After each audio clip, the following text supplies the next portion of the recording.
My pleasure to rise and speak on this private senator's bill, and I want to start by reiterating that this government has always been resolutely committed to the security of Australia's borders and the safety of all Australians. In particular, we are committed to safeguarding our ports and maritime transport. As Operation Ironside demonstrated, we know that serious and organised criminals use our airports and seaports as transit points to import weapons, illicit drugs and other harmful goods into Australia. This kind of trafficking, Madam Deputy President, puts everyone at risk. It puts Australia's security at risk and it puts Australia's prosperity at risk. It ravages our communities and it costs this country over $47 billion every year.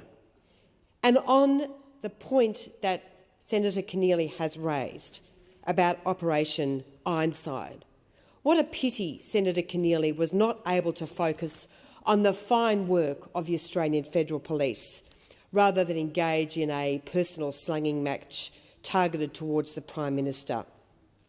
Not only did her contribution reflect on the Prime Minister, it reflected on the independence of the operations of the AFP.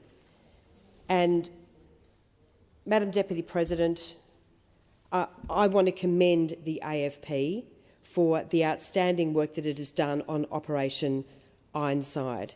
It has been extraordinary work, and which has resulted in more than 100 people being charged, and incredible seizure of guns and other illegal materials, and of course a very big international operation, including in concert with the FBI. So what a shame that Senator Keneally was not able to speak about the fine work of the AFP, one of the most extraordinary criminal investigations we have seen by the AFP, which has resulted in incredible results in upholding law enforcement. Our government's focus on the security of Australia's borders is why we have passed the Transport Security Amendment Serious Crime Bill 2020, which strengthens our current aviation and maritime security identification card schemes, the ASIC and MSIC, by ensuring those with serious criminal convictions or links to organised crime do not exploit these schemes to access secure areas of airports, seaports and offshore facilities. Australia's aviation and maritime security identification card schemes are a vital part of our effort to curtail the risk of our transport network being used by criminals. People who hold ASIC or MSIC cards are able to access the most secure areas of Australia's airports and seaports and remain there unmonitored. We know that over 200 people who hold ASIC or MSIC cards have already been identified by the Australian Criminal Intelligence Commission as having links to organised crime gangs and other criminal associations.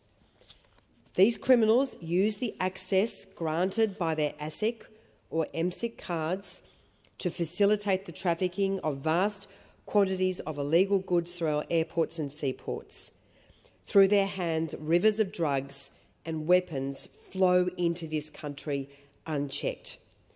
This exploitation of our law and of all Australians must stop. The government's bill strengthens our defences against organised crime by requiring that background checks for ASIC and MSIC card holders. And those background checks, of course, will determine if applicants have a criminal history and, of course, will harmonise the eligibility criteria under each scheme. This is essential that those accessing and working in the most sensitive areas of our airports and seaports are people of good character. We must be able to trust them to do their job without fearing that they may be involved in serious criminal activity. Such activity harms us all, and this government will not stand for it. Australians deserve to be kept safe from the machinations of organised crime syndicates. The government's bill is a strong step towards that worthy aim. But what does Labor propose? Labor wants to split the maritime crew visa class into two separate classes, one that mirrors the current maritime crew visa and another, an international seafarer's work visa, which is specifically for crews of ships under temporary licence to undertake coastal voyages under the Coastal Trading Act. Labor wants to establish a legislative requirement that applicants for the coastal trading visa class be subject to scrutiny, subject to security and criminal history checks consistent with the MSIC requirements prescribed in the Maritime Transport and Offshore Facilities Security Regulations 2003. As we have come to expect from this opposition, Labor's proposal muddies the waters. It is shallow, it is ill-conceived, and it is wasteful. All maritime crew visa applicants are required to meet prescribed public interest criteria regarding their character. This includes a criminal history and a national security check. If a new visa subclass were introduced as Labor is proposing, it is very likely that applicants for that subclass would be subject to the same public interest criteria that apply to maritime crew visas generally. Moreover, if we're worried about potential security breaches, international crew who require unmonitored access to maritime security zones are already required to obtain an MSIC card. Accordingly, these crew members are already subject to appropriate identity, criminal history and national security checks as part of that process. Labor's proposal is wasteful and unnecessary. There is no reason to introduce a completely new subclass of visa merely to duplicate a screening process which is already in place. If Labor's proposal was merely wasteful, perhaps we wouldn't bat an eyelid. After all, wastefulness is par for the course for this opposition. But here, Labor seems to be discontent with mere wastefulness. It goes much further. Under Labor's proposed changes, all crew on cruise ships with a coastal trading licence will need to meet MSIC requirements, whether or not they need to access maritime security zones. This means serving staff would need to undergo a national security check to serve you dinner.